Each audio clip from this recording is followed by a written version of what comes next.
జాబిల్లి కథలు. పొద్దున్నే భోజనం చేసిన రామన్న తన పల్లె నుంచి ధనవరపు గ్రామం వైపు వెళ్తున్నాడు.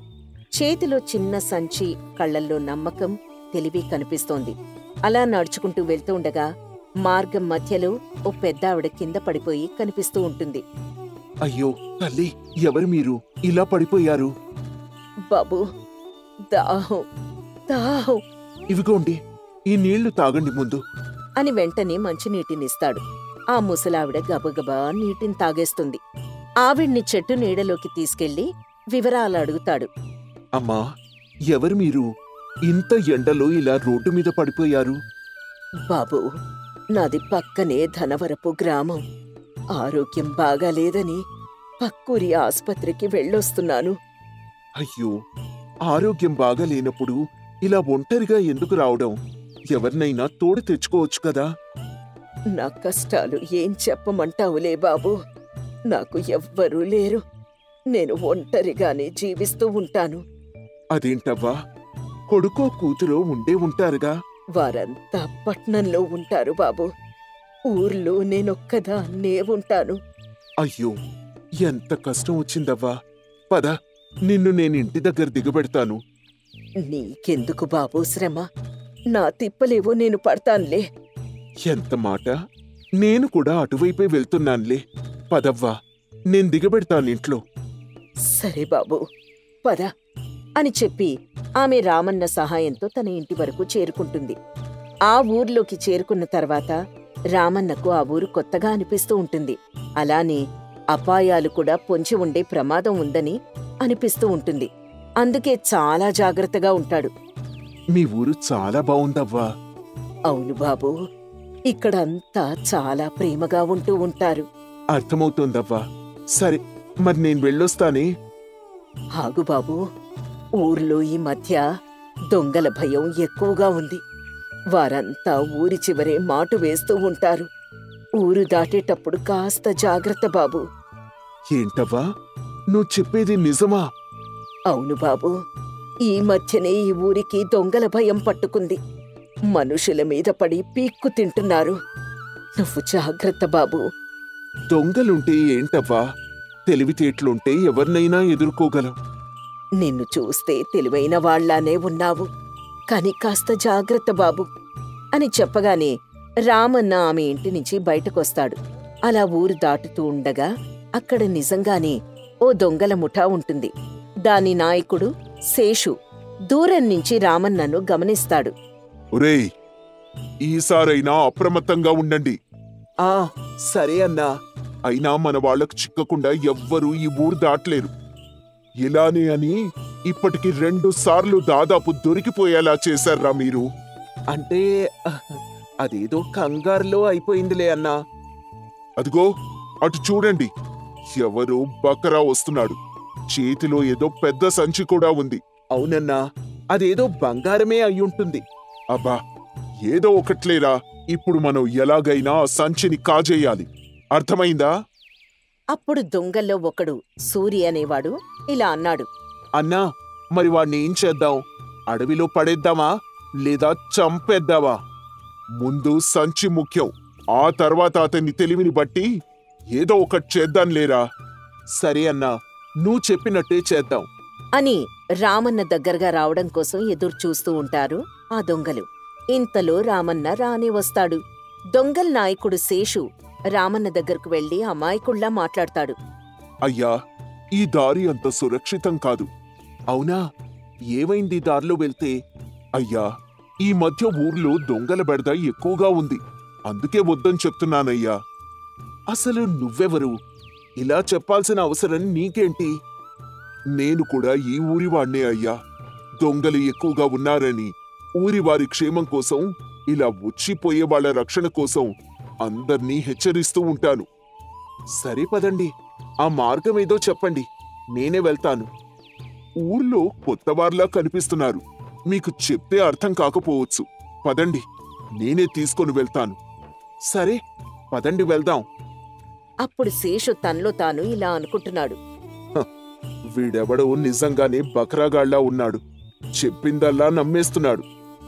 అప్పుడు రామన్న తనలో తాను ఇలా అనుకున్నాడు. అసలు ఎవరితను?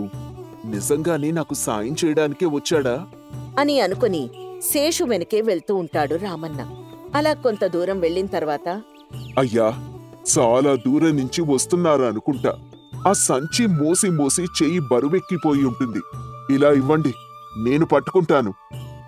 మరేం పర్వాలేదులే, నాకివన్నీ అలవాటే, నేను మోసుకుంటాను. పర్లేదు, నాకివ్వండి. వద్దండి, పర్లేదు అంటూ రామన్న సంచి ఇవ్వకుండా దాన్ని గట్టిగా పట్టుకుంటాడు. శేషు ముఖం కాస్త మారినట్టయింది. కాని రామన్న ముందు బయటపడకుండా దాన్ని కప్పిపుచ్చుకుంటూ చిరునవ్వు నవ్వుతాడు. అయ్యో అయ్యా, నాకు చాలా బాధగా అనిపిస్తోంది. నేను సహాయం చేస్తానన్నా మీరు నన్ను నమ్మట్లేదే. నమ్మకం అనే పదానికి విలువ తెలుసు నాకు. అందుకే అందర్నీ నమ్మను. అవగాహన చేసుకున్న వాళ్లను మాత్రమే నమ్ముతాను. అబ్బా, ఈడంత అమాయకుడు కాదు, తెలివితేటలు ఉపయోగిస్తున్నాడు అనుకున్నాడు శేషు. అసలు మీరు తీసుకుని వెళ్తున్న దారంతా చెట్లతో అడవితో నిండి ఉంది. ఇదే నా సురక్షితమైన మార్గం.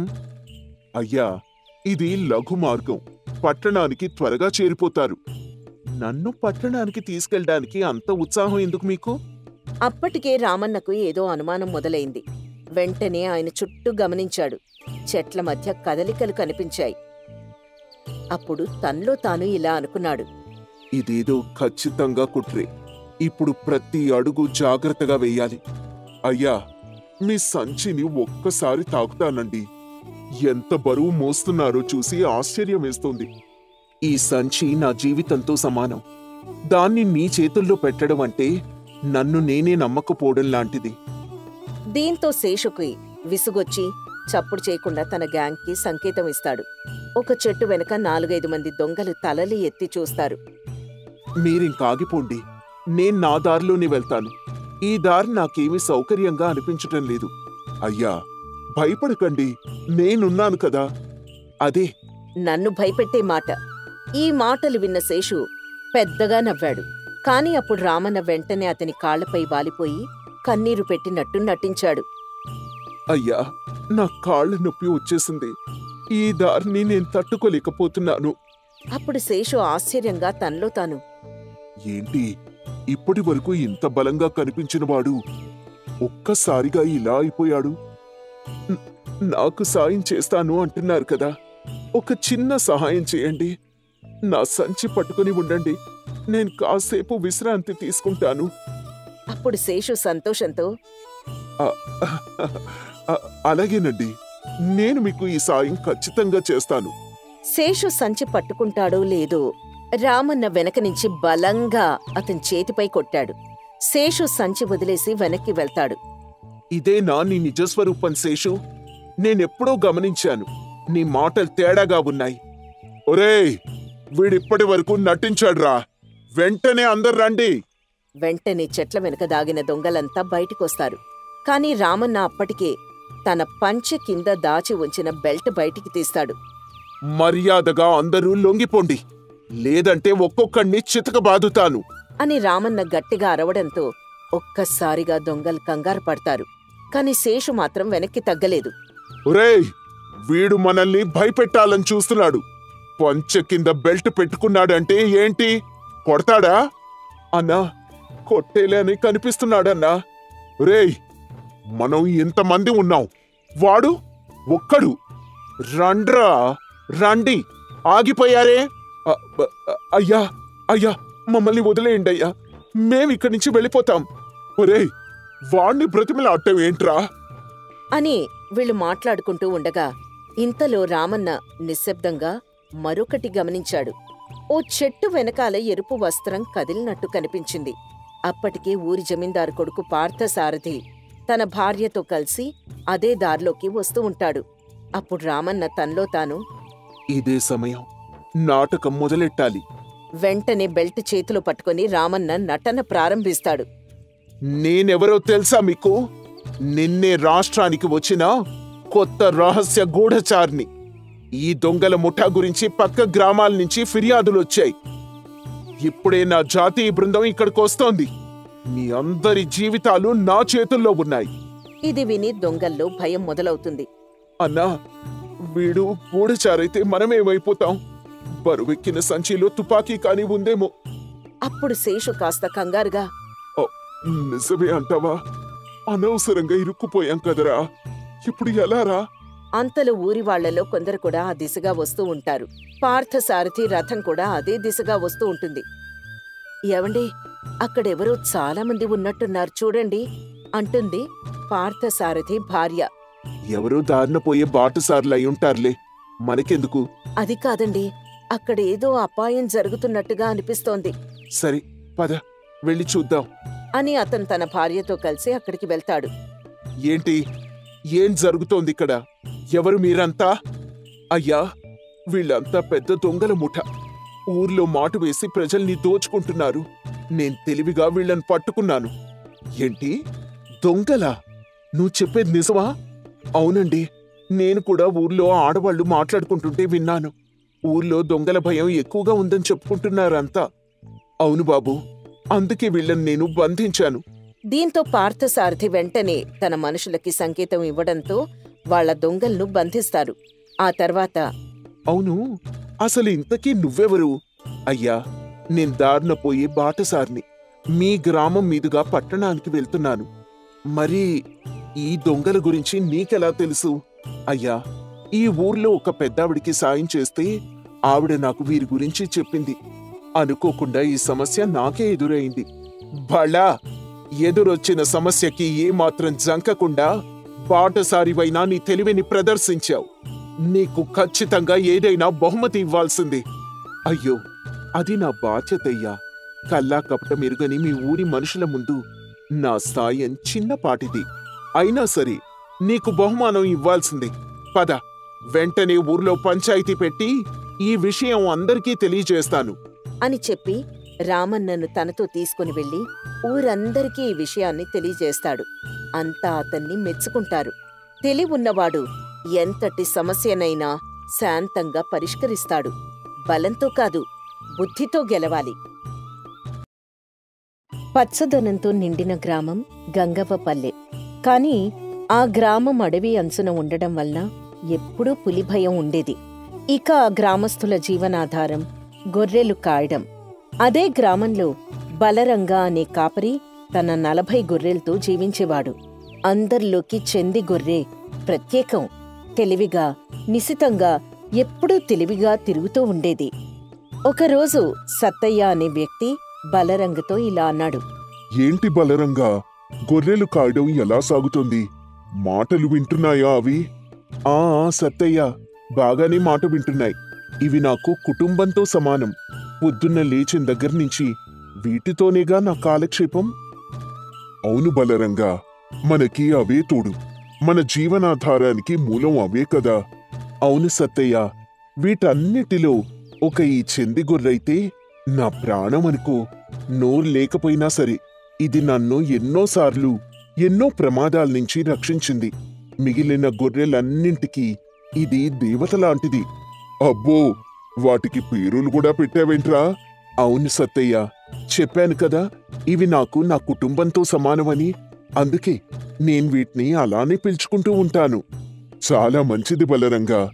ఈ మూగ జీవాల పట్ల నీకున్న ప్రేమ చూస్తూ ఉంటే నాకు చాలా ముచ్చటేస్తోంది. అన్నీ బాగానే ఉంటాయి కాని ఈ బల్లి గొర్రె ఒక్కటేరా నా మాట విందు. అల్లరెక్కువ చేస్తూ ఉంటుంది. భలే వాడివే, నీ పిల్లల్లా చూసుకుంటున్నావన్నమాట అయితే. అంతేగా సత్తయ్య, ఎవ్వరూ లేని ఒంటరివాణ్ణి. ఇవే నా పిల్లలు. మంచిది బలరంగా, కానీ ఆ పులి నుంచి జాగ్రత్తగా చూసుకో వాటిని. అలాగే సత్తయ్య, నా చెంది గొర్రె ఉన్నంతకాలం నాకేం భయం లేదు. సరే బలరంగా, జాగ్రత్త అని చెప్పి సత్తయ్య అక్కడ్నించి వెళ్ళిపోతాడు. రోజులు గడుస్తూ ఉంటాయి. బలరంగ చెంది గొర్రెను ఎక్కువగా ప్రేమిస్తూ ఉండడంతో బల్లి గొర్రె అసూయతో రగిలిపోతూ ఉంటుంది. ఓ రోజు మందగొర్రె ఇలా అంటుంది. మన యజమానేమో నిన్ను ఓ తెగ పొగిడేస్తూ ఉంటాడు. కాని పులి వచ్చిందంటే అన్నిటికంటే ముందు పారిపోయేది నువ్వే కదా. అప్పుడు చెందిగొర్రె శాంతంగా ఇలా అంటుంది. సమయం వచ్చినప్పుడు తెలివి విలువ అదే తెలుస్తుంది. ఆ యజమానేమో నిన్ను పొగుడుతూ ఉంటాడు. నువ్వేమో సమయం వచ్చినప్పుడు చూపిస్తాను అంటావు. భయమని చెప్పు, ఎందుకు యజమానిని మోసం చేస్తావు? సరే, నాకు భయమే అనుకో అని చెంది గొర్రె చెప్పగానే మిగిలిన గొర్రెలన్నీ నవ్వుకుంటాయి. మంద గొర్రె చెంది గొర్రెను ఇంకా హేళన చేస్తూ ఉంటుంది. రోజులు గడుస్తూ ఉంటాయి. యజమాని వాటన్నిటినీ కంటికి రెప్పలా కాపాడుకుంటూ వస్తూ ఉంటాడు. కాని ఓ రోజు ఉదయం ఆకాశం పొడిగా, వాతావరణం విచిత్రంగా ఉంటుంది. అడవి నుంచి దద్దరిల్లే శబ్దాలు వినిపిస్తాయి. చెంది గొర్రె దాన్ని గమనిస్తుంది. బలరంగా, మనకు ప్రమాదం ఉంది, చెరువు వైపుకి వెళ్దాం. బలరంగా అబ్బురంతో ఇలా అనుకుంటాడు. ఇది ఏదో చెబుతోందేమో. ఇప్పట్లో పొలం వైపుకు వెళ్లకుండా వేచి చూద్దాం. మనకి పులి నుంచి ప్రమాదం రావచ్చు. ఆ చెరువు వైపు వెళ్లకుండా గొర్రెల్ని ఇంటికి తోలండి. చెంది, ఏంటమ్మా, ఏం చెప్తున్నావు? వర్షం వచ్చేలా ఉందని అర్థమవుతోంది. ఇంటికి వెళ్ళిపోదామా అని అడుగుతాడు బలరంగా. చెంది గొర్రె యజమానికి ఏదో చెప్పాలని అనుకుంటూ ఉంటుంది. కాని అది యజమానికి సరిగ్గా అర్థం కాదు. అయితే మంద సహా మిగతా గొర్రెలు చెరువు దారివైపు పరిగెత్తుతాయి. గడ్డి ఎక్కువగా ఉందని బలరంగా వాటిని ఆపలేకపోతాడు. మరోవైపు పులి తన గుహ నుంచి బయటకొచ్చి ఆకల్తో ఎప్పుడెప్పుడు ఎవరిమీద దాడి చెయ్యాలా అని చెరువు దగ్గర ఎదురు చూస్తూ ఉంటుంది. ఎన్నాళ్లకు మంచి ఆహారం దొరుకుతుంది? ఒక్క దెబ్బకి 4-5 గొర్రెలు. నేను విందుని మొదలు పెట్టాల్సిందే. చెంది గొర్రె మిగతా గొర్రెల్లో లేకపోయినా దూరంగా ఉండి చూస్తూ ఉంటుంది.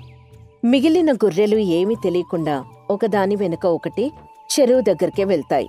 దీంతో చెంది గొర్రె తన తెలివిని ఉపయోగించి పులిని దారి తప్పించడానికి సిద్ధమవుతుంది.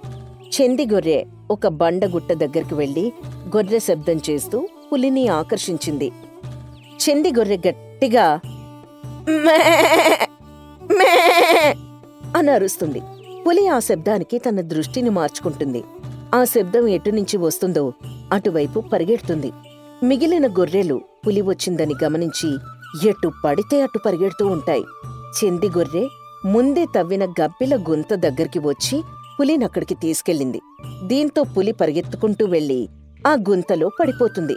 కొంతసేపటికి బాలరంగా ఏ చే ఇట్రండి, అటు పోకండి అంటూ మిగిలిన గొర్రెల్ని ఇంటికి చేరుస్తాడు.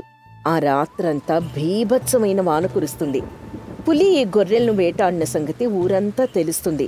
ఆ మరుసటి రోజు ఊరి జనం, అయ్యో బలరంగా, ఎంత ప్రమాదం తప్పింది. కొంచెం ఆలస్యమైతే నీ గొర్రెలు పులిబారిన పడేవి. అవును, చాలా పెద్ద ప్రమాదమే తప్పింది. చెంది గొర్రె లేకపోతే ఈ రోజు నాకీ మిగిలిన గొర్రెలు దక్కేవి కాదు. అవునా? అదేం చేసింది బలరంగా? పులి వచ్చే ముందు అది నాకు సంకేతమిచ్చింది. కాని అది నాకు సరిగ్గా అర్థం కాలేదు. ఈ లోపే మిగిలిన గొర్రెలన్నీ చెరువు వైపు పరిగెత్తాయి. దీంతో చెంది గొర్రె తెలివిగా దాన్ని దారి మళ్లించి గుంటలు పడేలా చేసింది. అది నీ దగ్గర ఉండడం నీ అదృష్టం బలరంగా. అవును, నిజంగా అది నా అదృష్టమే. ఆ రోజు నువ్వు వీటి గురించి చెప్తుంటే ఏదో అనుకున్నాను బలరంగా. కాని నిజంగా చెంది గొర్రె నీకొక వరం. నేను చెప్పానుగా సత్తయ్య, ఇవి నాకు బిడ్డలతో సమానమని. సరే బలరంగా, వీటిని జాగ్రత్తగా చూసుకో. నేను వెళ్ళొస్తాను మరి అని చెప్పి సత్తయ్య వెళ్ళిపోతాడు. ఊరివాళ్లు చెంది గొర్రెను పొగుడుతుంటే బలరంగం మురిసిపోతూ ఉంటాడు. అదే రోజు సాయంకాలం బలరంగా చెంది గొర్రెతో ఇలా అంటాడు. చెంది, నువ్వు నిజంగా నాకు దక్కిన వరమే. నువ్వు లేకపోతే నేను ప్రాణాలతో ఉండేవాణ్ణే కాదు. అది నా బాధ్యత. నువ్వెప్పుడూ ఇలానే తెలివిగా ఉండాలి అని దాన్ని ముద్దాడుతూ ఉంటాడు. దీంతో మిగిలిన గొర్రెలకు, ముఖ్యంగా మంద గొర్రెకు మరింత అసూయ పెరుగుతుంది. అప్పుడు మంద గొర్రె ఇలా అంటుంది. చూసారా, పులితో పోరాడే ధైర్యం లేదు గాని ఇప్పుడు మనందర్నీ అదే కాపాడినట్టు యజమాని దాన్నే పొగుడుతున్నాడు అని మిగిలిన గొర్రెలకు చెప్తూ ఉంటుంది. ఇదంతా పక్కనుంచి చెంది గొర్రె వింటూనే ఉంటుంది. మిగిలిన గొర్రెలన్నీ కూడా చెంది గొర్రె చుట్టే చేరుతాయి. అప్పుడు మంద గొర్రె, అటెందుకు వెళ్తారు? కేవలం అది దారి మళ్లించిందంతే. అదేం పెద్ద గొప్ప విషయం కాదు. దాని స్థానంలో నేనుంటేనా పులిని పరిగెత్తించేవాణ్ణి. సరేలే, నీ మాటే నమ్ముతాం. నీవి తెలివితేటలు అనుకుంటున్నావేమో. నీది కేవలం పిరికితనం అంతే. నిజంగా నీకు తెలివితేటలు ధైర్యం ఉంటే పులితో పోరాడేదానివి, ఇలా తప్పించుకునేదానివి కాదు. కొన్నిసార్లు పోరాడడం కంటే ఇలా తెలివిగా ప్రమాదం నుంచి తప్పించుకోవడమే మంచిది, తెలుసా? చూసావా, నీకు భయం అని ఒప్పుకోవడానికి కూడా ధైర్యం లేదు. సరేలే, నాకు ధైర్యం లేదు, ఒప్పుకుంటాను అని ఆ రెండూ మాట్లాడుకుంటూ ఉంటాయి.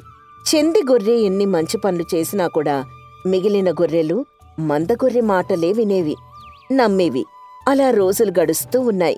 కొద్ది రోజుల తర్వాత ఒకరోజు ఊరు శాంతంగా ఉండగా అడవి వైపు నుంచి ఓ కొత్త ప్రమాదం వస్తోంది.